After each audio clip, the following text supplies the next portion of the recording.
எண்ணும் எழுத்தும்.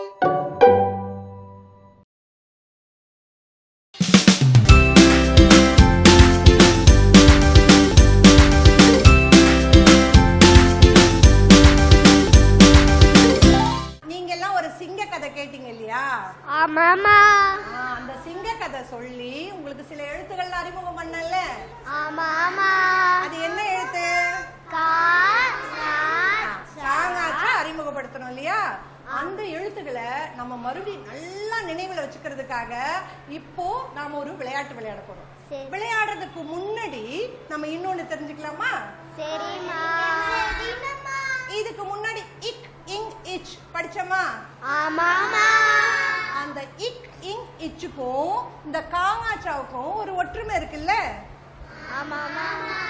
என்ன இக்கிங்குக்கும் காங்காச்சாவுக்கும் என்ன உங்களுக்கு பார்த்தா என்ன தோணுது? இக்கிங்குக்கு மேல புள்ளி இருக்கு, காங்காச்சாவுக்கு மேல புள்ளி இல்ல. ஈசாக்கு அருமையா சொன்னால, கை தட்டுங்க. இக் இங் இச்ல புள்ளி வைக்காம இருந்தா என்னன்னு ஒரு முறை சொல்லி பார்க்கலாம். நான் கேட்க கேட்க நீங்க சொல்றீங்களா? சொல்றேமா. சரி. இக் மேல புள்ளி இல்லைனா இங் மேல புள்ளி இல்லைனா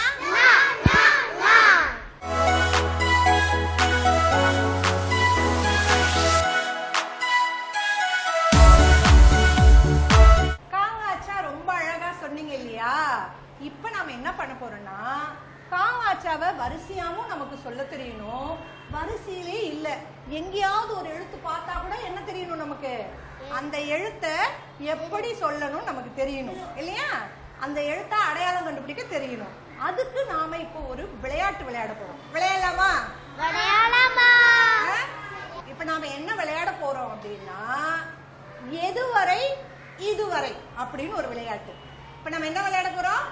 எதுவரை இதுவரை. அந்த விளையாட்டு எப்படி விளையாடுறதுன்னு நான் உங்களுக்கு சொல்றேன். இப்ப இங்க வரிசையில இருக்கு இல்லையா?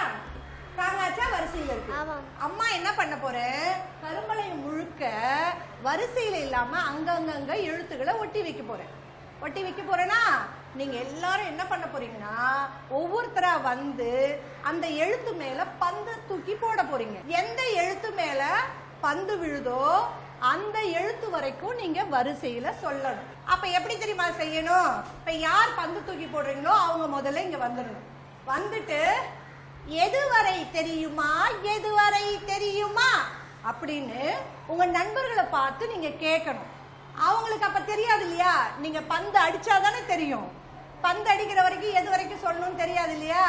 அப்ப உட்கார்ந்து இருக்கிற நண்பர்கள் என்ன சொல்வீங்க? தெரியாதே தெரியாதே அப்படின்னு சொல்லணும். அதன் பிறகு இங்க வந்து நின்னவங்க பந்து எடுத்து ஒரு எழுத்து மேல அடிச்சிடணும். அது எந்த எழுத்து விழுதோ அதன் பிறகு எதுவரை தெரியுமா எதுவரை தெரியுமா அப்படின்னு இன்னொரு முறை கேட்பாங்க. அப்ப நீங்க நண்பர்கள்லாம் உங்களுக்கு தெரிஞ்சிருச்சுல்ல, பந்து எது மேல அடிச்சிருச்சுன்னு தெரிஞ்சிருச்சுல்ல, அப்ப தெரியுமே தெரியுமே அப்படின்னு பதில் சொல்லணும். சொல்றீங்களா? அதன் பிறகு அந்த பந்தை யார் தூக்கி போட்டாங்களோ அவங்க அந்த எழுத்தோட பேரை சொல்லிட்டு, அந்த எழுத்து ஒருவேளை ந அப்படின்னு வச்சுக்கோங்க, ந வரை ந வரை அப்படின்னு சொல்லிட்டு போய் அங்க காவுல இருந்து தொடங்கி நா வரைக்கும் சொல்லணும். சரியா? விளையாடலாமா? விளையாடலாமா. நான் இப்ப என்ன சொன்னேன்னு உங்களுக்கு புரிஞ்சுதா? விளையாடலாமா? விளையாடலாமா. இப்ப நம்ம விளையாட்ட தொடங்கலாம். முதல்ல யார கூப்பிடலாம்? ஈஷாக் நீங்க வரீங்களா? வாங்க ஈஷாக். நான் சொன்னதெல்லாம் உங்களுக்கு நினைவுல இருக்கா? அப்ப அவங்கள்ட்ட கேளுங்க. எதுவரை தெரியுமா எதுவரை தெரியுமா?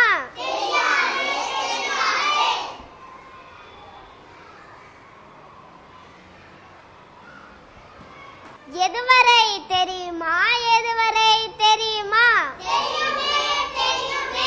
யாவரை கா ஙா சா ஞா டா நா தா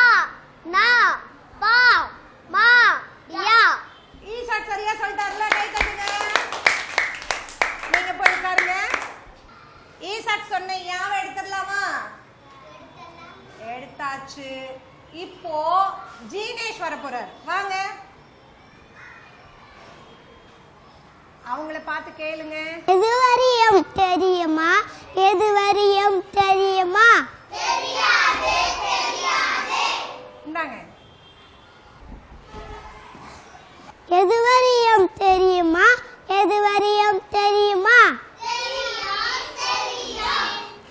என்ன எழுத்து அடிச்சீங்க? சாவரை. போய் சொல்லுங்க. கா நா சா. ஜீனேஷ் அழகா சொல்லிட்டார்ல, கை தட்டுங்க. போய் உட்காருங்க. இப்ப ஜீனேஷோட சாவை எடுத்துடலாமா? இப்ப யார கூப்பிடலாம்? ரித்திகாவை கூப்பிடலாமா? ரித்திகா வாங்க, கேளுங்க, எல்லாரையும் கேளுங்க. எதுவரை தெரியுமா? எதுவரை தெரியுமா? தெரியாது தெரியாது. இந்தாங்க ரித்திகா, ஏதாவது ஒரு எழுத்து மேல அடிங்க. எதுவரை தெரியுமா? எதுவரை தெரியுமா? எதுவரை? வாவரை. போய் சொல்லுங்க. கா நா சா நா டா நா தா நா பா மா யா ரா லா வா. சரியா சொல்லிட்டாங்க, கை தட்டுங்க. ரித்திகா நீங்க உட்காருங்க. ரூபனேஸ்வரி வாங்க சீக்கிரமா, கேளுங்க. எதுவரை தெரியுமா? எதுவரை தெரியும்? தெரியாது தெரியாது. காதா அடிச்சிங்க. எதுவரை தெரியுமா? எதுவரை தெரியுமா? தெரியுமே தெரியுமே. எதுவரை? சத்தமா சொல்லுங்க. காவரை. போங்க, கை தட்டுங்க. உட்காருங்க. கீர்த்தி வாங்க. எதுவரையும் தெரியுமா? எதுவரையும் தெரியுமா?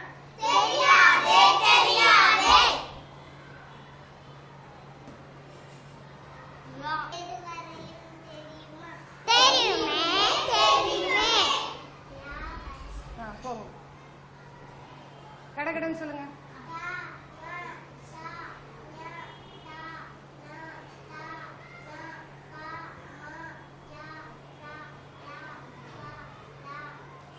கை தட்டுங்க. ஷாம் சுந்தர் வாங்க. எதுவரை தெரியுமா? எதுவரை தெரியுமா? தெரியாது தெரியாது. போதும்.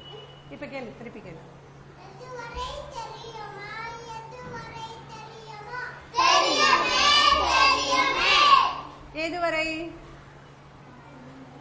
எதுவரை? போய் சொல்லுங்க. கை தட்டுங்க. அடுத்து நீங்க வாங்க, தீக்ஷிகா. எதுவரை தெரியுமா?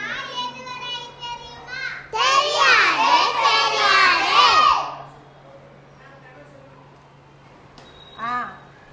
சொல்லுங்க, கேளுங்க. எதுவரை தெரியுமா? எதுவரை தெரியுமா? தெரியுமே தெரியுமே. நாவரை. கா நா சா நா தா நா. கை தட்டுங்க. அடுத்தது யார் வரீங்க? வாங்க. எதுவரை தெரியுமா? எதுவரை தெரியுமா? தெரியாது தெரியாது. எதுவரை தெரியுமா? எதுவரை தெரியுமா? தெரியுமே தெரியுமே. எதுவரை? லா போய் சொல்லுங்க. தா நா சா யா தா நா தா நா பா மா யா தா வா லா லா. கை தட்டுங்க தாகேஸ்வரிக்கு. அடுத்தது ரித்திஷ் வா. ரித்திஷ் வா. எவ்வளவு கையை ஆட்டி கேக்குறீங்களோ அவ்வளவு கையை ஆட்டி கேட்கணும். எதுவரை தெரியுமா? எதுவரை தெரியுமா? தெரியாது தெரியாது.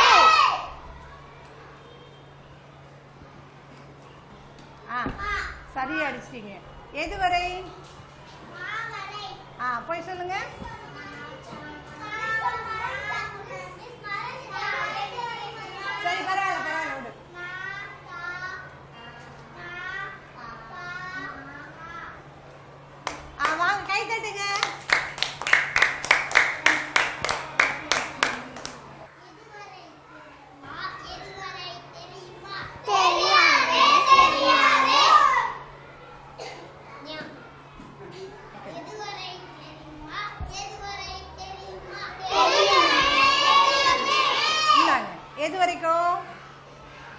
இது என்ன?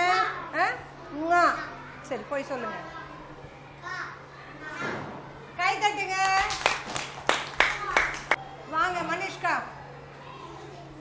எதுவரை தெரியுமா? எதுவரை தெரியுமா? தெரியாதே தெரியாதே. எதுவரை தெரியுமா? எதுவரை தெரியுமா? தெரியுமே தெரியுமே. எதுவரை? நான் வரை. கா ங ச ந ட ந த ந ப ம ய ர ல ப ய ல ய ல ர ந. கை தட்டுங்க. கனிஷ்கா கை தட்டுங்க. அழகா சொன்னீங்க. போய் உட்காருங்க. இப்போ உங்களுக்கு காங்காச்சாவை வரிசையாவும் சொல்ல தெரியும், வரிசை இல்லாம அந்த எழுத்தை எங்க பார்த்தாலும் அடையாளம் கண்டுபிடிச்சு சொல்ல தெரியும் இல்லையா? உங்க வீட்டுக்கு செய்தித்தாள் வரும், பத்திரிகை எல்லாம் வரும். வர்ற வழியில நிறைய சுவரொட்டிலாம் ஒட்டியிருப்பாங்க, போஸ்டர்னு சொல்லுவாங்கல்ல, அதெல்லாம் பாப்பீங்க இல்லையா? அங்கேயும் இந்த எழுத்துகள் எங்கேயாவது இருக்கும். நீங்க அந்த எழுத்து எங்கன்னு அடையாளம் கண்டுபிடிச்சிட்டு வரணும். வரீங்களா? சரி, இப்போ உங்களுக்கு எழுத்துக்களை வரிசையாவும் சொல்ல தெரியும், வரிசை இல்லாமையும் அடையாளம் கண்டுபிடிச்சு சொல்ல தெரியும் இல்லையா? ஆமாவா இல்லையா? அப்ப கை தட்டி இல்லாமா? பலமா கை தட்டி.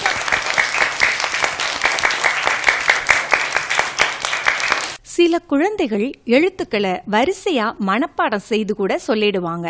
ஆனா தனியா ஓர் எழுத்தை பார்க்கும்போது அவர்களால் அடையாளம் காண முடியாது. அவர்களை போன்ற குழந்தைகள் எழுத்துக்களை வரிசையாகவும் வரிசை இல்லாமலும் அடையாளம் கண்டு சொல்வதற்கான வலுவூட்டும் செயல்பாடு தான் இது. இந்த செயல்பாட்டினை பொறுத்த வரைக்கும் ஓரளவு எழுத்துக்கள் அறிமுகமான குழந்தைகளை முதல்ல விளையாட செய்யலாம். எழுத்துக்களை சரியா அடையாளம் காண தெரியாத குழந்தைகள் அவர்களுக்கு பிடித்த வகையில இந்த விளையாட்டு இருக்கிறதுனால ஆர்வத்தோடு உற்று நோக்குவாங்க. தொடர்ந்து பல குழந்தைகள் விளையாட்டாக மீண்டும் மீண்டும் எழுத்தை அடையாளம் கண்டு எழுத்துக்களை வரிசையில் சொல்வதை கேட்டுக்கொண்டே இருப்பதால இவர்களும் எழுத்துக்களை நன்கு அடையாளம் காண துவங்குவாங்க. மெல்ல மலரும் குழந்தைகளுக்கு இந்த செயல்பாடு கற்றலில் பெரும் உதவியா இருக்கும். உடல் இயக்கத்திறன் பெற்ற குழந்தைகள் ஆர்வத்தோடும் துள்ளலோடும் ஈடுபட்டு கற்க இந்த செயல்பாடு அழகாக உதவுகிறது.